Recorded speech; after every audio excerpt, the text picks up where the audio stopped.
ลาวทีวีกนาดาลาวทีวีกนาดาห่วงพัฒนา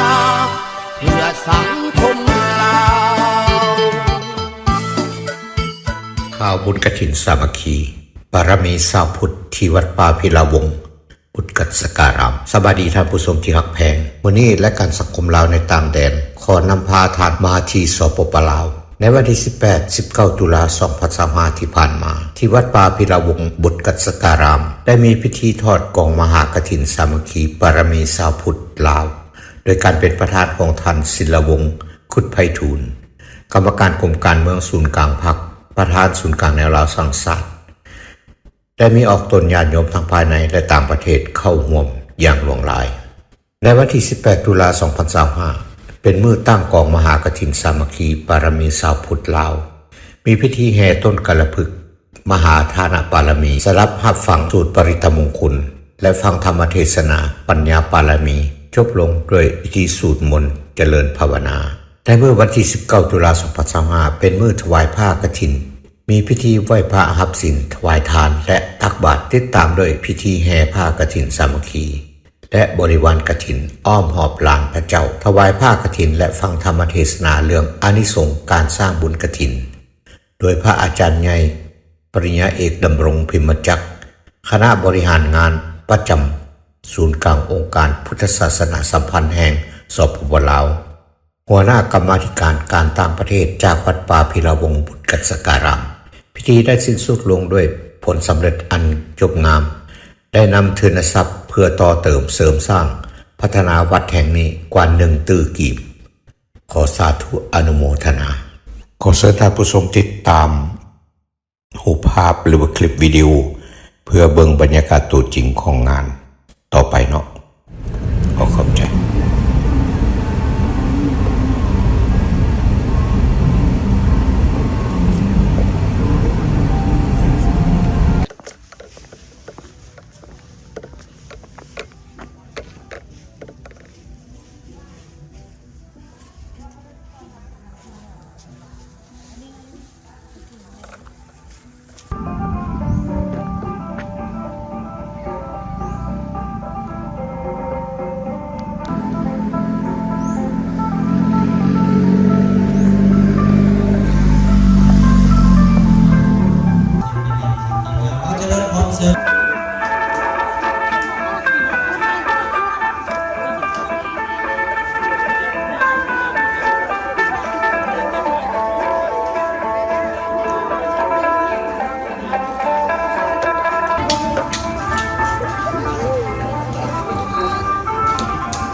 ว่าอย่างนี้ก็ได้เห็นขึ้นหลายๆ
จับภาพงามเลยเด้อครับ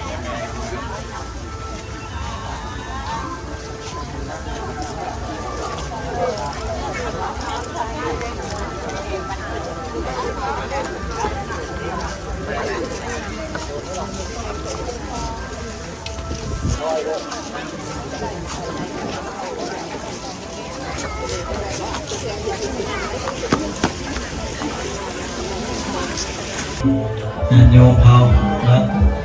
การทำบุญประจำปีต้นถ้าใหญ่ก็เอาไว้อยู่กองบุญก็ได้ตั้งไว้ในกองบุญถ้ามันใหญ่นะ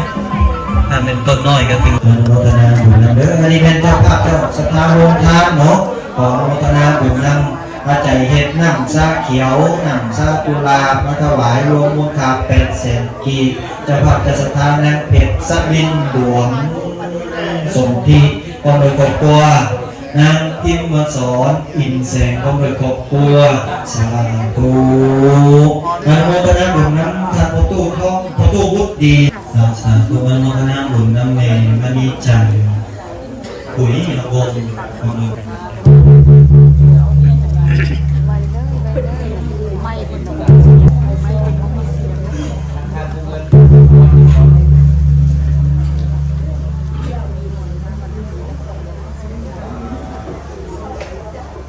ส่งเขาพาการเจริ สมควรในตามมงคลในงานบุญกฐินมหาสามัคคีบารมีชาวพุทธลาว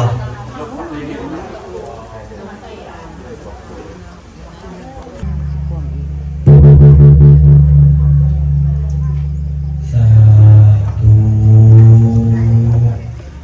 แล้วก็ไปเราจะได้ดำเนินพิธีทางการสืบต่อให้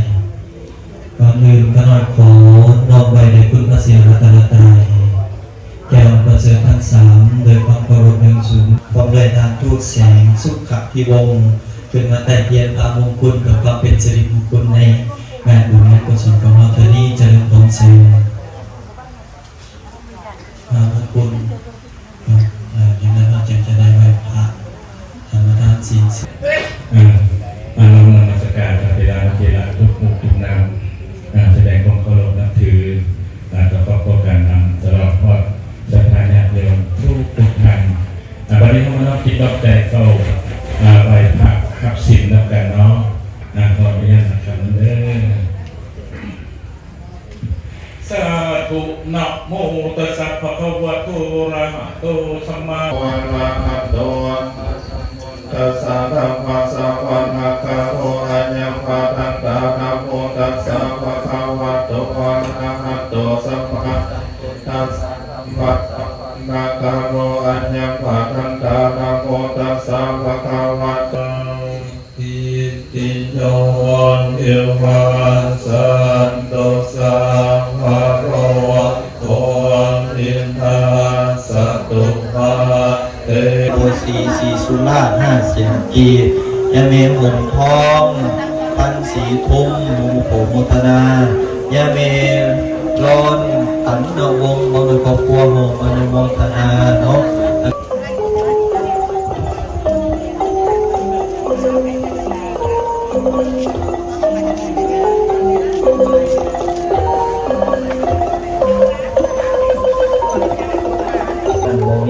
อริยนโมทนาบุญนำครอบครัวของยาเมจันสมรเลิศถาวรขอเงินครอบครัวเนาะโอ้โหโมทนางานบุญงานกุศลบุญกฐิน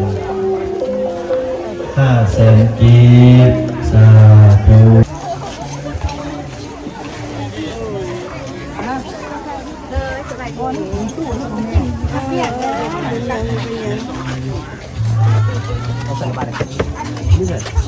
เต้นมาดีตัวเลยเลย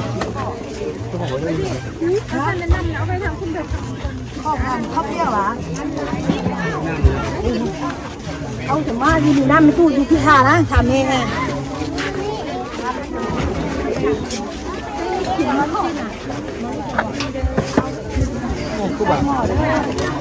ที่มีคนอ่านป่ะเย็นกูป่ะที่มีคนอ่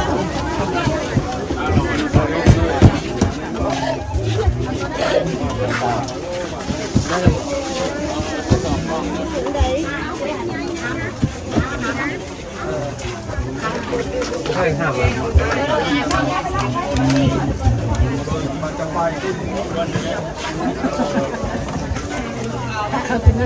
กี่จุดเลยเนี่ย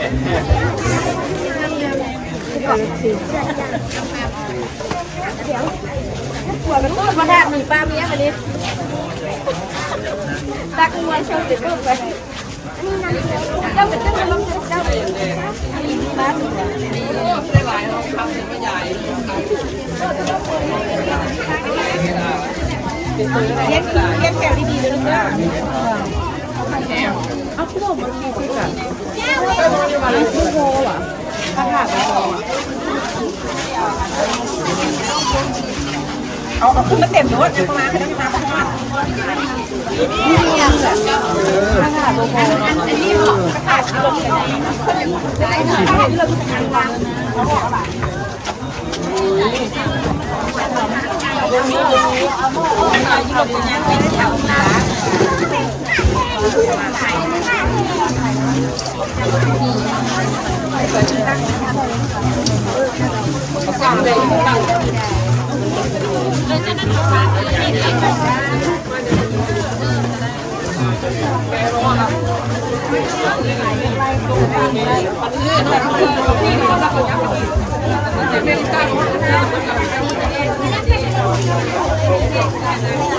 พูดคน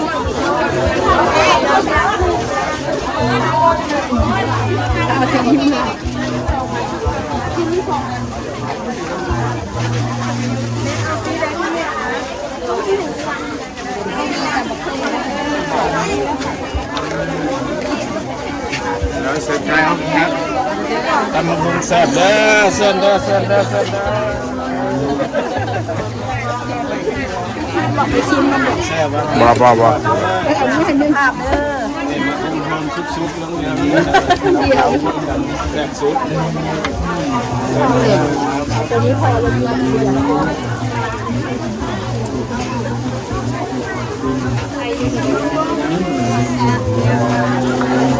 มันใหม่เนี่ยมันยังไม่ได้แต่ยังไม่เรียกเลยจ่ายขายที่ป่ายังไม่ได้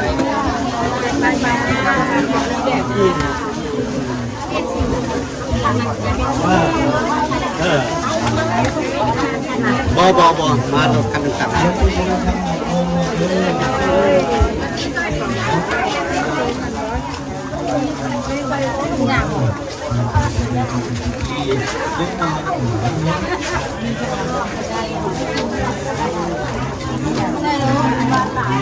ถ่ายน้ำเก็บน้ำ อันนี้ผลิตภัณฑ์ลาวแท้เด้อข้าวโพดลาวแท้เอาเข้าไปน้อยเฮ็ดเพราะเกิดทาง USA หรือแคนาดาแบบกินตรงมากินได้เลยหรือสั่งเอาไปฝากได้ ใช่โอ้มี ค่าใจดี มีรีวิวให้อีก แน่นอนเลยเอาขอบคุณ มีอันน่ะโอ้บริษัทอย่างนี้นะโอเคโอเค มีโลโก้ข้าวโพดแซ่บแมดดีดีด้า โอเคอยู่บ้านไหนอยู่บ้านไหน บ้านจับป่าเนี่ย โอ้ แซ่บข้าวโพดข้าวไก่น้อย โอเค ออร์แกนิก1,000%แม่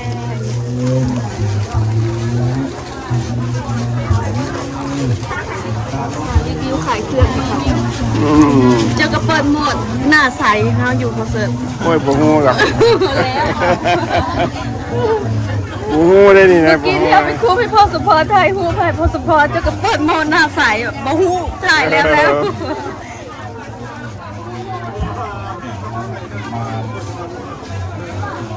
สมาชิกมาหลายบ่มาซะนี่นะ 6-7 คน บ่ เจ้ากับจังโมงอ่ะ บ่ฮู้เทื่อนี่ก็หลาย อาจจะโดดเนาะให้ใส่บาทเพิ่นเริ่มให้ใส่บาทละ เริ่มละ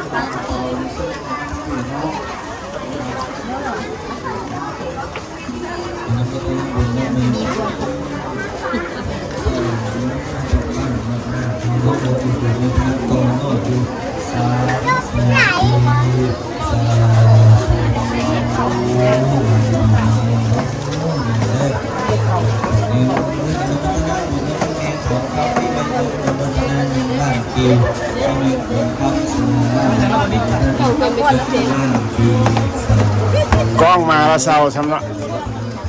กล้องมาแล้วเศร้าฟ้อนซ้ำเนาะ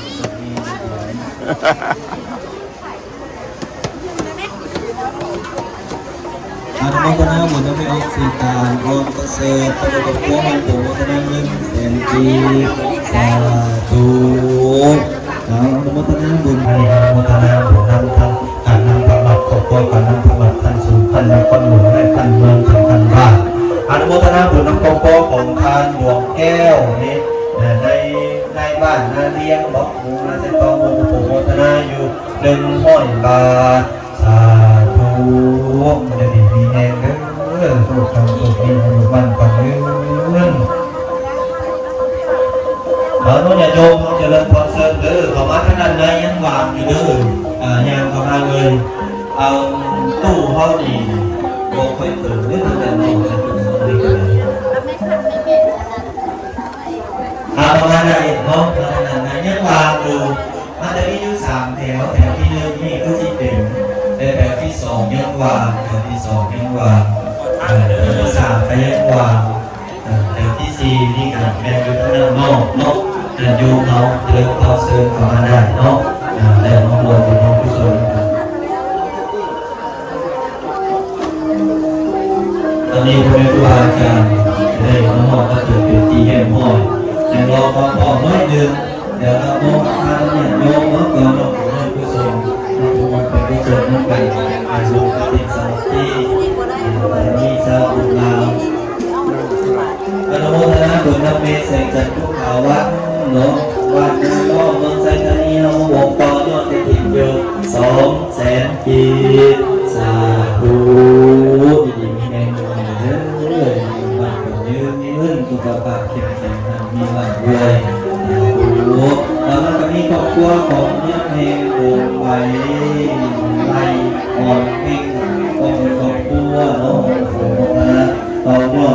กุศลเป็นปัจจัยอยู่500,000 กีบสาธุ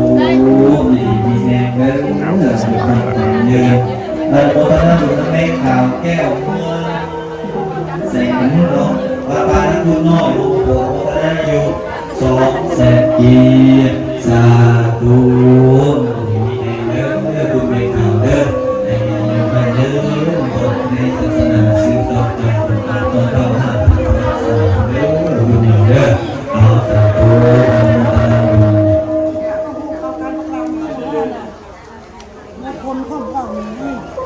เอาเป็นยาเจริญพรต้อนรับ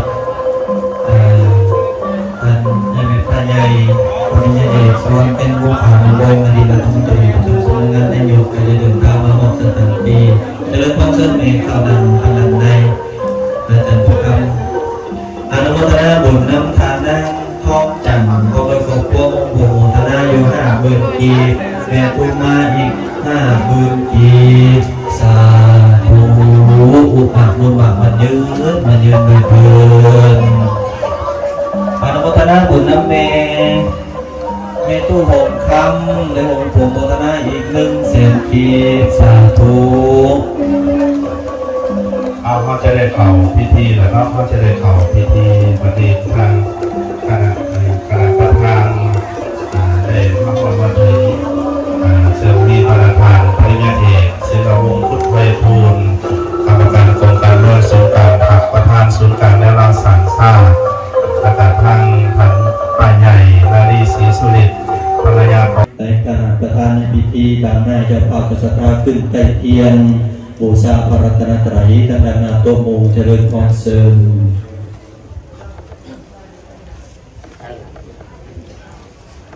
สำหรับญาติโยมเอาเจริญพรเสริมมาเอามือขึ้นเป็นรวมโบจูมนอกระลึกถึงบูชาในคุณพระรัตนตรัยพุทธบูชามหาเตสวันโตนอกบูชาคุณพระพุทธเจ้าขอให้มีเดชานุภาพพาแผ่สิ่งที่พอดีทั้งหลายทั้งปวง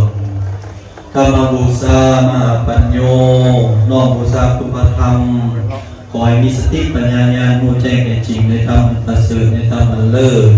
สังฆบูชาโภควาโหนอกบูชาคุณพระสังฆเจ้าเป็นเนื้อนาบุญของเราทั้งหลายสาธุเจริญพรเอาลำต่อไปเจริญพรเส้นทางในปัญญานารีศรีสุเรียนบูชาคุณสิทธิ์คุณธรรมขององค์พระยอดแก้วมหามรดกบุญมหาเถระเจ้าองค์พระประมุขประธานสงฆ์ลาวพระองค์ที่5เจริญพรเสริมเจริญพรญาติโยมอะไรพนมคือมือขึ้นเป็นคือเก่าในความเป็นสิริมงคลน้อมระลึกบูชาคุณศีลคุณธรรมจริยวัตรนั้นงดงามขององค์พระยอดแก้วมหางอนบรมบุญหรือเรื่องง่ายๆพอทานมหางอนเป็นองค์พระประมุขสงฆ์แห่งสปป.ลาวพระองค์ที่5เกิดไม่ว่าจะได้ลงรับดับการฝ่ายให้คุณความดีพระธรรมคำสั่งสอนที่พระเดชพระคุณเพิ่นขัดเจาะมาจากพระไตรปิฎกคือคำสอนของพระพุทธเจ้ามาบอกมากล่าวมามาแนชี้แจงกระเล่งไขแต่อุบาสกอุบาสิกาคือพอไม่ออกเอาก็ยังมีอยู่ในจิตในใจดำรงอยู่ในจิตในใจของเราทานทั้งหลายเป็นที่สืบไปจนวัน5ทั้งประวัติศาสตร์พระธรรมคำสั่งสอนนี้ได้นำพาเราทานทั้งหลายพ้นจากทุกข์ส่วนใดส่วนหนึ่งผู้ที่มีอินทรีย์แก่กล้าคือพ้นไปเมื่อเส้นทุกข์ทั้งหลายทั้งปวงจะได้พ้นเส้นตาได้กลับมาทั้งปวงเราต้องไปเราจะได้ไหว้พระสมาทานศีลกล่าวคำถวายเครื่องใส่บาตรแล้วก็ลุกไปใส่บาตรเราจะได้เน้นให้พระกฐินแล้วก็เข้าถวายพระกฐินสามัคคีบารมีสาวบุตรเราวันนี้จะได้พบเส้นทางศิลปะใดนำพาอุบาสกอุบาสิกาไหว้พระทานศีลกล่าว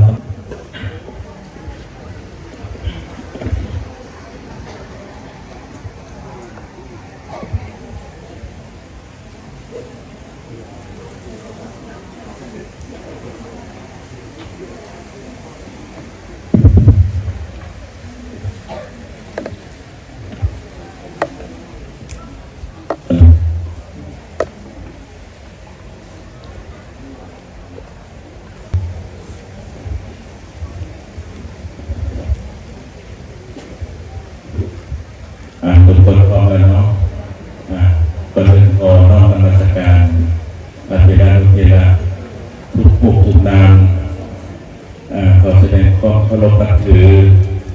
อบการนำความเดินทางแพงนำสถานยมทุกท่านและตอนนี้ข้าพเจ้าขอนำเข้าสู่พิธีไหว้พระสมณศีลพร้อมๆกันเนาะสาธุนะโมตัสสะภะคะวะโตอะระหะโตสัมมาสัมพุทธัสสะนะโมตัสสะภะคะวะโตอะระหะโตสัมมาสัมพุทธัสสะนะโมตัสสะภะคะวะโตอะระหะโตสัมมาสัมพุทธัสสะสาธุสัมมันตราจักรวาเลสุอัตราพัสสันตุเทวตาสัทธัมมังมุนีรัสสัสสะสุนันตุสัทธโมคคังสาธุสัพเพกาเมจารุเปติริสิขรตเตจัตลิเตวิมาเนติเปลเตจักขาเมตรุวนาข้าเนคีหบตุมิเคเตปุมมาจานะตุเทวาสลัดลาวิสัมเนยคัคคัมมัสสวนกโรยัมพัทันตาธรรมสวรรคโรยัมพัทันตาสาธุกัสสะสุนันโตปุนโตเนเทวาสังฆาสมคตาดุลาเทพยดาเจ้าทั้งหลายอันใหญ่ยังอยู่ตุกหมู่ไม่ไพพนมทุกเยี่ยวหอมเฮาป่าทุกประเทศคาและเอาเขาทุกแถวเขาเดินทำทุกท่านำและวังป่าพันนาติกุ้งเขตและพีตนมีใจโหดไทยโทสาจงได้พร้อมกันป่าลาเสียแต่เป็นบาปให้คอยยิงโสดโสขาหมาฟังคำเป็นเท้าดาจังเจไว้เป็นปฏิไตทรงตั้งหังอันกรุงเทพยาเจ้าทั้งหลายตนหักษายังวัดว่าในประเทศทั้งเกียรติไตหอลีผีทั้งเนื้อมีผาใดผาดังทั้งคำสายกรุงศรีอยุธยากำไฟกวมที่แดนเวียดนามเป็นเขตตนอยู่ในประเทศห้องอาณากับทั้งแม่พาเท่าละนี้จำเจนำเป็นผู้คำฝูงหมูปานาเฮพญดาเจ้าทั้งหลายไปบนนี้พญาอินพญาพ้องเป็นเขาจงพร้อมกันเขามาโมทนาและดาฟังยาการเอกปุศีลจิตท่านดอกผู้ขาทั้งหลายชวนกันมาพร้อมแข่งแต่งเครื่องไหวบูชาขอเสริมเทพยดาเจ้าทั้งหลายจงเสด็จลงมารักษาเสียงที่ทานฟังธรรมเทศนา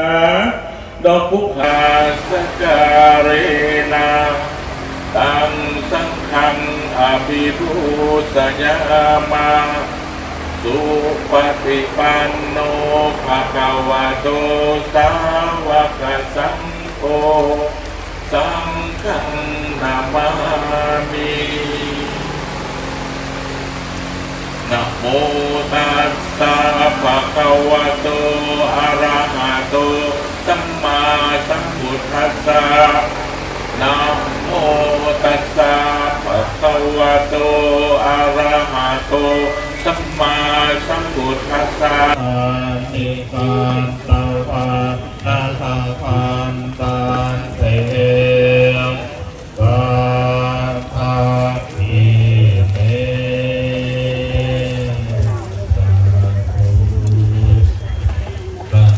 ขอประกาศประชาสัมพันธ์เนาะ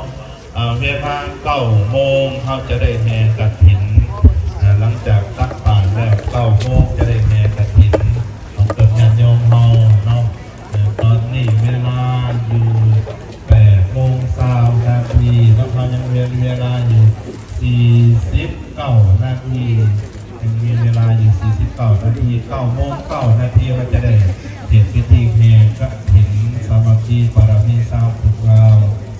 นิมนต์พ่อแม่ครูบาอาจารย์พักผ่อนตามอันตรายใสก่อนนอกเพิ่นได้การเข้าเปลี่ยนประตูแรกหลังจากแรกถวายกฐินแล้วก็จะได้สังพระทหารเพลงแล้วก็นิมนต์พระอาจารย์สิงห์ไสธรรมวงศ์ได้ไปหักโมทนาทานโดยพระราชาเจออีกตลอดต่อและพระนามนิมนต์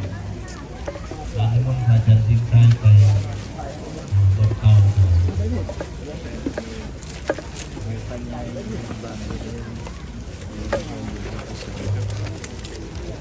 ในการสู่ไปเนื้อของบอลดี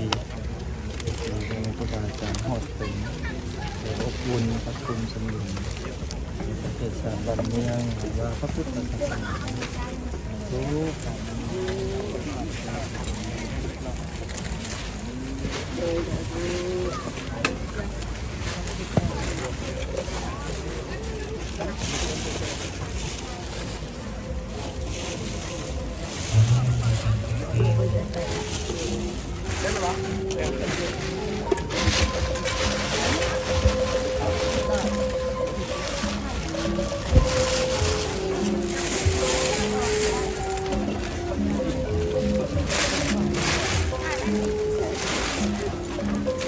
ขออนุญาต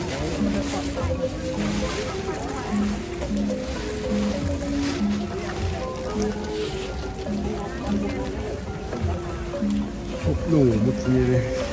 ขอเอายานี่ท่าได้บ่โอ้ยมันเจ็บอยู่ได้บ่ เอาขออนุญาต ตอนนั้นก็ว่าสิมาถามมันเรื่องเลยเจ็บหัวเข่าที่เจ็บหัวเข่าพอดีบ่เจ็บบ่เกิดพอแล้วมันของเกิดเนาะ เกือบ ตีพอได้บ่ได้บาดบ่ บอกเป็นอย่างจะละลาย ซอยเนาะการยกเอากับภาคกันการอันไหนจากคำโมทนาทานกับโมทนาทานเด้อต่อเด้อขออนุโมทนาทานทานความเราใช้ผู้มีความครอบครัว บอกตรงนี้เอามือจะนี่คำละ ปัญญสามัคคีปรมีสาวุนนาหวันป่าพิรมุขการลามปัจจัย2,500,000ทีสาอันกองทัพให้ยืนรักของครอบครัววัฒนธรรมผู้สนปัจจัย2,000 บาทสาธุเอานอกการบุญกันแก้วสีธรรมาลงบ้านดงสว่างเลือกสีสตานาน้องปัจจัยอยู่500,000 กีบเบื้องนี้ ต่อพี่ก็ได้ ใส่ต่อไปคุณเลยไปทางในคือได้ ข้างในก็ได้ ทำบุญทำกุศลในมือนี้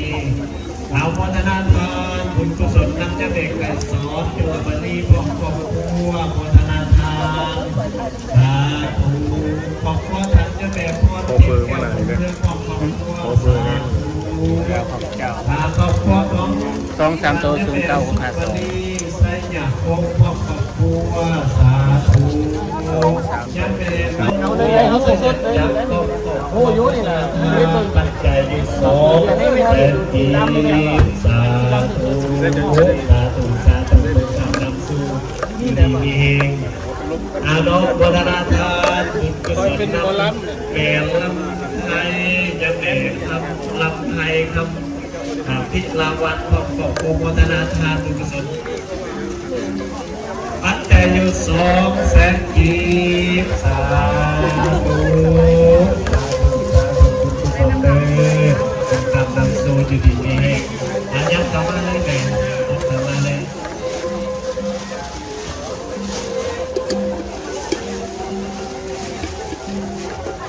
อันนี้เนาะขนาดเบลห้วยเขาเนาะยังเบลตาไล่ทองของครอบครัววัฒนธรรมปัจจัย200,000 กีบยังเบลทั้งผิวฝั่งมีไซของครอบครัววัฒนธรรมปกติปัจจัย200,000 กีบยังเบลบริโภคสติวันนาของครอบครัววัฒนธรรมอยู่200 บาทสาธุสื่อยุติธรรมทุกวัฒนธรรมกุศลนำแบบเด้อทำนำสู้วัฒนธรรมบุญกุศลนำแบบบอกไว้รวมสีวงของครอบครัวปัจจัยเท่าไหร่เป็น200,000 กีบแม่กันผู้ใดรวมซื้อสนามของครอบครัวปัจจัยอยู่100,000 กีบสาธุครอบครัวไม่ออกยันสักหมอนหางตะวงบ้านบ่อนาทัวเนาะวัฒนธรรมปัจจัย200,000 กีบสาธุสาธุบุญกุศลเด้อสาธุชาวน้องวัฒนธรรมบุญกุศลนำครอบครัวของสังเวียนสวรรค์และไปออกปณิมนต์บ้านเมืองวานถาวเมืองศรีโคตบองนครหลวงจันทร์เฮาปัจจัย100,000 กีบสาธุ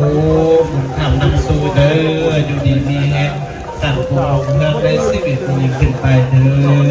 ด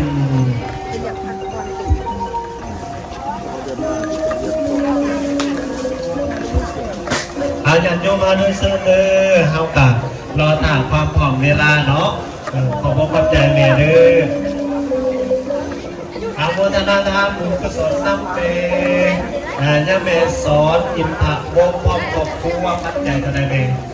ปัจจัยโมทนาทานอยู่500,000 กีบสาธุโมทนาทานบุญกุศลน้ำยาเมแสงกีบพรหมจักรขอบคุณโมทนาทาน500,000 กีบสาธุยาเมตู้คำสิงลัตนาวงศ์พร้อมครอบครัวเอาสาธุโมทนาทานบุญกุศลน้ำเมเด้อท่านแสงท่านไม่บอกให้คนของว่าโมทนาทานปัจจัยเท่าไรเนาะเนี่ยเนาะน่าจะประมาณอยู่วันละ300,000 กับ 500,000เนาะโมทนาทานสาธุทานทำบุญสุขดาวันของครอบครัวสาธุทำนำสู่เนาะทางครอบครัวของท่านออกง่ายเหตุมาดีไม่ออกสมทันหรือไม่ออกแล่หลวงอาจสมมุติบ้านหน้าเหล่ารัก52เมืองคนโฮมแขวงเวียงจันทร์ปัจจัยอยู่500,000 กีบสาธุแม่ตู้เจียนครอบครัวโมทนาทานปัจจัย300,000 กีบสาธุนะโมจะเป็นรวยหลวงวิไลครอบครัวโมทนาทานอะไรรู้500,000 กีบขออนุโมทนาทานบุญกุศลนำไปออกด้วยใส่ปัญญากับตุ่นนางเป็นสิตังนิโสทะเยสาธุพันเตฝากกันสบายใจสบายใจเนาะอาบานน้ำหลังเลยนะโมตัสสะภะคะวะโตอะระหะโตสัมมาสัมพุทธัสสะนะโมตัสสะภะคะวะโตอะระหะโตสัมมาสัมพุทธัสสะนะโมตัสสะภะคะวะโตอะระหะโตสัมมาสัมพุทธัสสะสุทธินังวัตเมธานังทานังเมปริสุทธังอาสาวะขัญญวหังนิพพานาสังคตังโหตุทุติยัมปีตติยัมปีสุทธินังวัตเมธานังนิพพานาสังคตังโหตุอนาคติกาเลวัตถุทานที่พวกข้าน้อยทั้งหลายน้อมถวายให้นี้ดีแล้วขอจงเป็นวัตถุทานอันบริสุทธิ์ถึงความสิ้นไปแห่งอาสาวะกิเลสเครื่องดองสันดานขอจงถึงซึ่งมรรคผลนิพพานในอนาคตการเบื้องหน้านั้นเถิดอิมัสมิงอารามเมฐาเนอิมาเนมะยังพันเตสาปริวลานิภิกขุสังฆสาโอโนสยามะสาธุโลคันเตภิกขุสังโฆอิมานิบินดาภัตตานิภัตตานิปัจจัยธนานิสาปริวลานิปฏิคันหาตุอัมหากังทิครตังทิตายาสุขายาข้าแต่ท่านพระสงฆ์ผู้เจริญพวกข้าน้อยทั้งหลายขอน้อมถวายซึ่งข้าวบิณฑบาตพร้อมภัตตาอาหารปัจจัยไสยทานกับทั้งเครื่องบริวารทั้งหลายเหล่านี้ให้แก่พระภิกษุสงฆ์ขอพระภิกษุสงฆ์จงหาพ พื่อประโยชน์และความสุขความเจริญแก่พวกข้าน้อยทั้งหลายตลอดกาลนานเถิดอีกประการหนึ่งขออุทิศไปถึงญาตินี้มีบิดามารดาสามีภรรยาบุตรีบุตราผู้อุปสาและอาจารย์จิตนตลอดหอดสัพพสัตว์ทั้งหลายเจ้าที่เจ้าทานเจ้ากรรมนายเวรและเมตธรณีจงป้องกันมาหักเอายังส่วนบุญกุศลผลทานที่พวกข้าน้อยทั้งหลายได้อุทิศให้ในวันนี้เมื่อตั้งตนได้กระทำเองนั่นเถิดหากไปหาแล้วข้าตัวผู้ขอให้พ้นจากผู้ข้าถึงสูงขอให้สุขมียิ่งขึ้นไปตามต่อเท้าเข้าสู่พระนิพพานในอนาคตการที่จะมาเพื่อหน้านั้นเกินสาธุสาธุสาธุอนุโมทามิ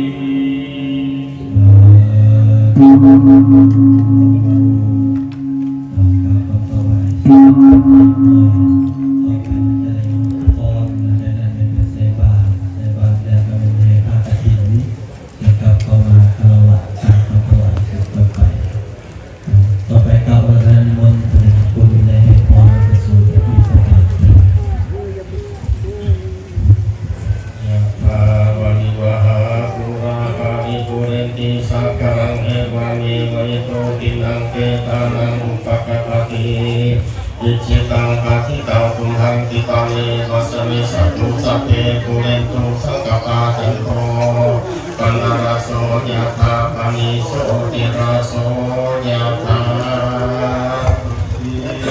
ติโยวิวัชชันตุสัพพะโลกโควินาศตุมาเตภวัตอันตรายโยสุขิเอกายโยโกภวะอภิวาทนาสิทธิสนิ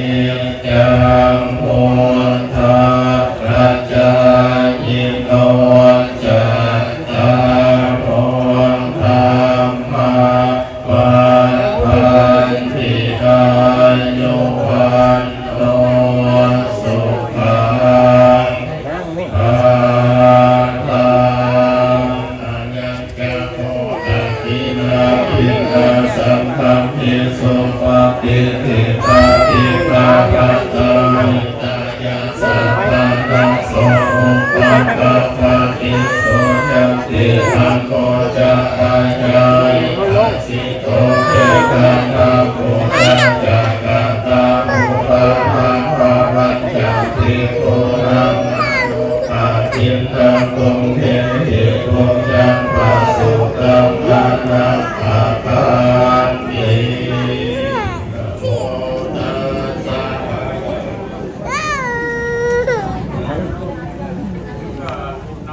สสะภะคะวะโต คนอันนี้ไม่ลำบากแม่อยู่บนน่ะก็ยังไหว ใส่บาตรจะได้ทำให้เกิดการน้ำภาวะได้ทอผ้าได้ทำให้ญาติโยมเอาแบบความเป็นระเบียบเรียบร้อยโดยมีการจัดการต่างๆเป็นโซนต่อไปกับอาจารย์มนต์คุณในและพระประสงค์อย่างดีแม่คำพรแม่คำพรสิริบาลน้องโมทนาทานปัจจัยอยู่100,000 กีบสาธุ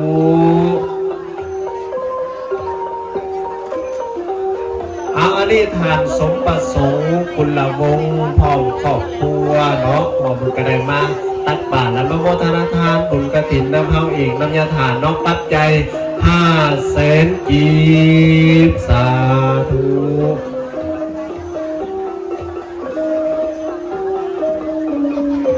ขออนุโมทนาทานบุญกุศลนำไม่ออกวาดเนาะวาสนายุ่ยยังก่อนยุ่ยวันนิสวงศ์ครอบครัวเนาะอนุโมทนาทานเท่าไหร่นี่200,000 กีบสาธุบุญคำนำสู้เด้ออยู่ดีมีแหงอย่าลืมห้วยหงเด้อห้วยหงกสิจัดวันที่1วันที่2เด้อสาธุอันนี้เบ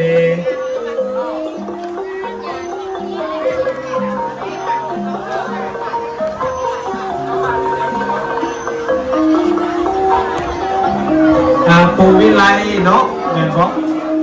บุญสว่างเนาะไส้สว่างเนาะปูวิไลไส้สว่างเนาะโมทนาทานปัจจัยอยู่300,000 กีบสาธุโอ้สายบุญลัก52เนาะขออนุโมทนาทานโอ้สายบุญลัก52บ้านนั่นเราคนแลเนาะเป็นปัจจัยอยู่1,100,000 20,000 กีบเนาะสาธุอันนี้สายบุญรัก52เฮาขออนุโมทนาบุญกุศลหลายๆเด้อเอาประกาศเด้อเจ้าภาพเจ้าศรัทธามาจากต่างประเทศเนาะมาจากแคนาดาเด้อไปถ่ายรูปข้างด้านหน้าพิธีเจริญพรเชิญตอนนี้เลย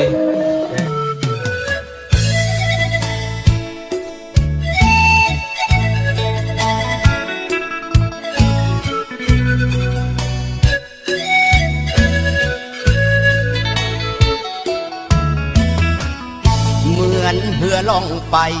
กลางสายทาลาลาวทีวีแคนาดากำเนิดเกิดมาด้วยศรัทธาใจด้วยความมุ่งมั่นบากบั่นให้ถึงจุดหมายทีมงานกลุ่มลุมสุมใส่ไก่หักใส่สังคมลุ่มดอนบางตอนอ่อนล้าลาวทีวีแคนาดาฟันฝ่าท่ามกลางคืนลมท้อแต่บ่ถอย